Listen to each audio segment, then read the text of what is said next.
नमस्कार, बुलेटिन में आपका स्वागत है। आपके साथ मैं हूं जीनत सिद्दीकी। बुलेटिन की शुरुआत बड़ी खबर से करेंगे। प्रयागराज से बड़ी खबर आ रही है कोरोना को लेकर। संगम नगरी में कोरोना के आज 3 नए मामले सामने आए हैं। 2 पॉजिटिव व्यक्ति ग्रामीण के और एक शहरी इलाके के। जिले में 3 नए केस मिलने से जिला प्रशासन में हड़कंप है। डीएम भानुचंद्र गोस्वामी ने इस बात की पुष्टि भी कर दी है। तो देखिए, 3 मामले सामने आए हैं, लेकिन हैरानी सबसे ज्यादा 2 पॉजिटिव व्यक्ति ग्रामीण और एक शहरी इलाके में। तो सवाल गांव तक दस्तक हो चुकी है कोरोना की।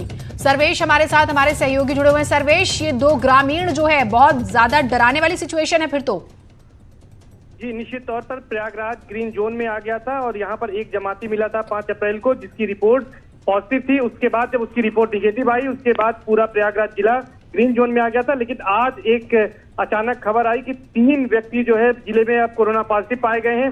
एक व्यक्ति शिवकुटी इलाके का है, जो कि ई पास लेकर वाराणसी गया था अपने किसी मित्र को छोड़ने। जब उसका मित्र पॉजिटिव आया तो उसके आधार पर जांच की गई इस व्यक्ति की और सैंपल जांच के लिए भेजे गए, जिसकी रिपोर्ट आज पॉजिटिव आई है। तो एक 37 साल का ये व्यक्ति है जो शिवकुटी इलाके में रहता है, शहरी क्षेत्र है, और उस पूरे इलाके को अब हॉटस्पॉट में बदल दिया गया है। डोर टू डोर वहां पर स्वास्थ्य टीमें जांच कर रही हैं और पूरे 1 किलोमीटर के दायरे में वहां पर थर्मल स्कैनर से चेकिंग कराई जा रही है। और इसके साथ साथ जो ग्रामीण इलाका जिसकी आप चिंता व्यक्त कर रही थी, वो 2 युवक हैं 19 और 20 साल के, जो कि मुंबई से 2 दिन पहले ही लौटे हैं और वो मजदूरी करते हैं मुंबई में। तो वो दोनों पॉजिटिव पाए गए हैं।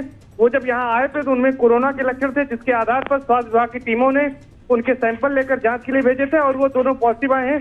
फिलहाल तीनों व्यक्ति हैं जो कोरोना पॉजिटिव आए हैं, उन्हें कोरोना के लिए उपचार के लिए जो लेवल 1 का अस्पताल सर्वेश एक बहुत महत्वपूर्ण सवाल फिर ये उठ जाता है कि ये दोनों मुंबई से यहाँ तक आ गए किस तरह से। दूसरी बात ये कि फिर ये किन लोगों के संपर्क में आए, क्या आते ही इन्होंने वहां के स्वास्थ्य महकमे को जानकारी दी कि इनका टेस्ट किया जाए? जी, निश्चित तौर पर जब दोनों युवक पहुंचे थे मुंबई से तो उनमें कुछ कोरोना के लक्षण थे। उसके आधार पर स्वास्थ्य विभाग को जानकारी दी गई थी, जिसके बाद ही स्वास्थ्य विभाग ने एक कदम उठाया है।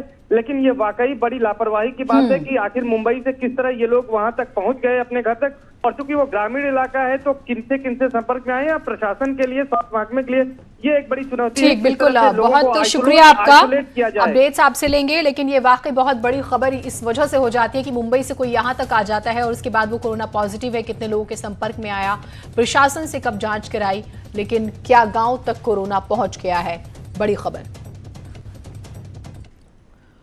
उधर बहराइच में सिक्योरिटी सर्विसेज का काम करने वाले एक लड़के ने बॉडी सैनिटाइजर मशीन बनाई है। ये मशीन किसी भी ऑफिस के बाहर लगाई जा सकती है। इस सैनिटाइजर मशीन में सेंसर लगा हुआ है। जैसे ही आदमी इसके अंदर जाता है, मशीन काम करने लगती है। इसको बनाने वाले आशीष सिंह ने बताया है कि कोरोना महामारी से बचने के लिए इसे बनाया गया है। इसे बनाने में 5 से 10 हजार रुपए की लागत आती है। उन्होंने कहा है कि इस बॉडी सैनिटाइजर मशीन को और अभी अपग्रेड करने की जरूरत है और फिर इसको जिला प्रशासन को सौंप देंगे। इसका उद्देश्य है कि जैसा कि आप लोग देख रहे हैं, देश में जो है कोरोना का इतना ज़्यादा जो है खौफ है, तो इसको स्प्रेड होने से रोकने के लिए मशीन बनाई गई है। जहाँ पे जो सार्वजनिक स्थल है, जहाँ पे लोगों का ज़्यादा आना जाना है, वहाँ पे इसको अगर जो लगा देंगे तो ये मैनलेस है, इसमें किसी आदमी की ज़रूरत नहीं है। तो इसमें जो भी निकलेगा उसकी फुल बॉडी सैनिटाइज हो जाएगी। तो उससे ये होगा कि ये और स्प्रेड नहीं करेगा जो है। गाजियाबाद में डीएम का आदेश, फल सब्जी की दुकानें 2 बजे तक खुलेंगी। तेज समय के अलावा नहीं खुलेंगी दुकानें। किराने की दुकान शाम 4 बजे तक ही खुलेंगी। शाम 4 बजे के बाद नहीं खुल सकेंगी किराने की दुकानें। 25 अप्रैल से ये आदेश लागू हो जाएगा।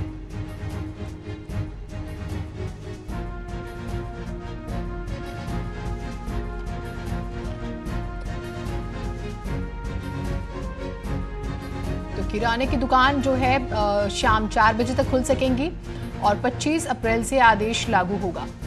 अमित राणा हमारे साथ, हमारे सहयोगी जुड़े हुए हैं। अमित, इन नई तब्दीलियों का आधार क्या है? मैं आपको बताना चाहूंगा, जिस तरीके से लगातार लॉकडाउन के बावजूद भी गाजियाबाद में जो कोरोना के पेशेंट हैं उनकी तादाद बढ़ती जा रही थी। साथ ही जो हॉटस्पॉट थे 13, उनकी तादाद भी बढ़कर 15 हो चुकी थी।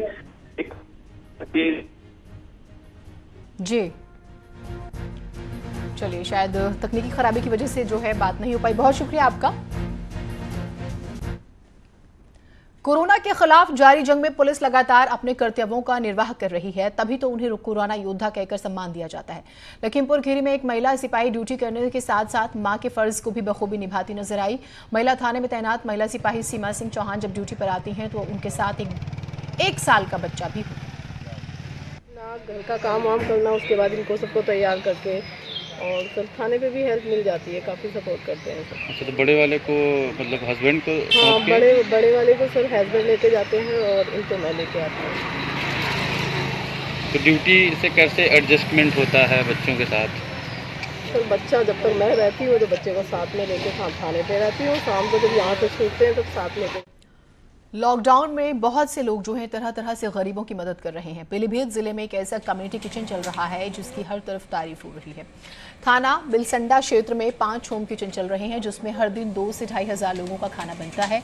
इस किचन में गरीबों के लिए पूरी सब्जी और खिचड़ी नहीं बल्कि पूड़ी, मटर पनीर, दाल मखनी, तंदूरी रोटी, दाल तड़का, पकौड़ी, जलेबी सब बनते हैं। और बिलसंडा के रहने वाले प्रोड्यूसर और सीनियर कर्मचारी संघ के महासचिव मनु शुक्ला इस किचन को चला रहे हैं और कई समाज सेवी भी इसमें उनका सहयोग कर रहे हैं। इस कोशिश की सभी तरफ तारीफ हो रही है। बीजेपी विधायक रामशरण वर्मा भी कई बार इस किचन में पहुंचकर इन लोगों की हौसला अफजाई कर चुके हैं। नगर बिलसंडा पीलीभीत में चल रहे सभी जनता किचन को मैं शुभकामनाएं देता हूं और दुआएं देता हूं कि बहुत नए काम कर रहे हैं ये लोग, लोगों को खाना खिला रहे हैं। इससे बढ़ के और क्या हो सकता है। बस जनता किचन इसी तरीके से आप लोग कोशिश कीजिए कि कोई भी आदमी भूखा न रह पाए। बहुत दुआएं। लॉकडाउन में लोग अपने घर में ही रहें और बाहर ना निकले, इसके लिए तमिलनाडु पुलिस ने अनोखा तरीका अपनाया। वो प्रैंक के जरिए लोगों को डराकर जागरूक करने की कोशिश कर रही है।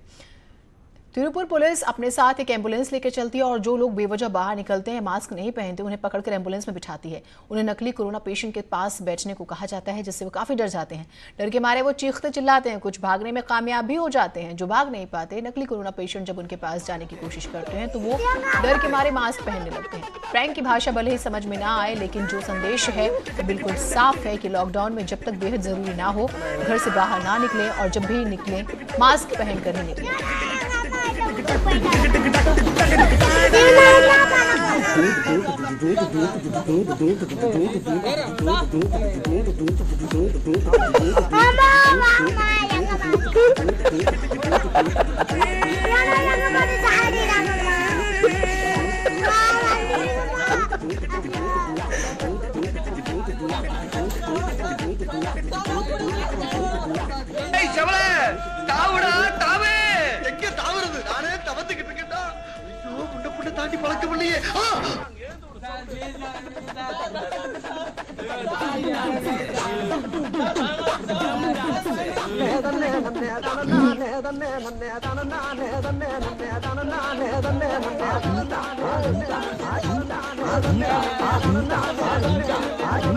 अमूमन देखिए पुलिस जो है किस तरह से एफर्ट्स कर रही है और कोरोना का अगर इतना ही खौफ है और आप देख रहे हैं कि कैसे डर रहा है, तो उस लिहाज से उसे चाहिए कि वो घर से बाहर ही ना निकले।